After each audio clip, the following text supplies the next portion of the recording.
Hai para pecinta bola, selamat datang di saluran kami. Di sini kami membahas berita bola terbaru atau berita bola terbaru hari ini. Tidak usah berlama-lama, ayo ke inti videonya.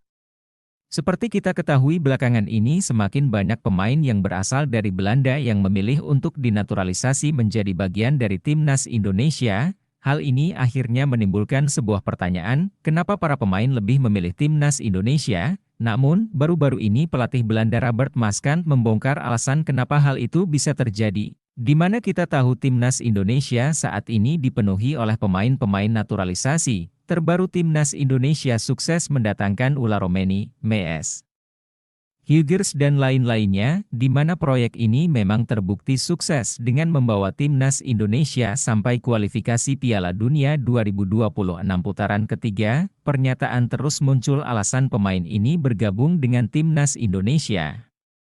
Begini kata Robert Maaskant, ya, saat kita bahkan tidak mengenal timnas Indonesia lagi dan hampir tidak pernah melihat mereka bermain, di mana saat ini ada 10 pemain Belanda di starting line-up Indonesia, tapi itu tidak mengubah fakta Australia yang sudah terbiasa bermain di Piala Dunia tetap terlalu kuat bagi mereka. Tapi sekarang ayo kita jujur saja. Para pemain ini tidak akan memilih timnas Indonesia jika mereka punya peluang untuk membela tim nasional Belanda, itu sesuatu yang pasti, tegas Robert Maaskant.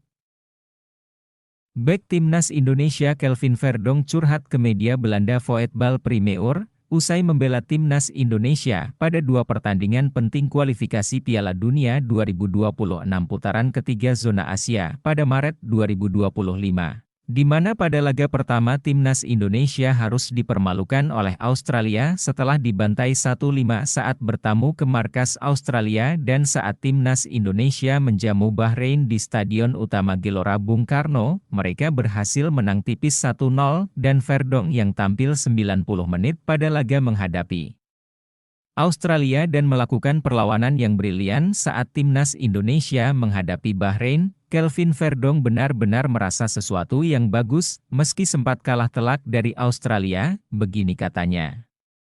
Bagus.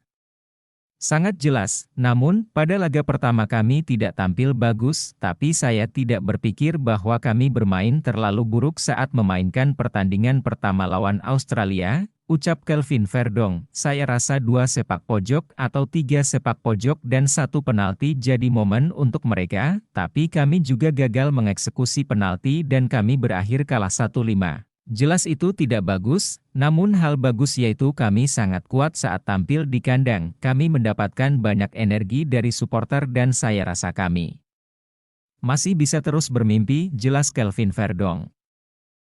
Baiklah, itu saja pembahasan kita kali ini. Bagi kalian yang nggak mau ketinggalan berita bola terbaru dari kami, silahkan klik tombol subscribe dan loncengnya. Dan terima kasih telah menonton, sampai jumpa guys.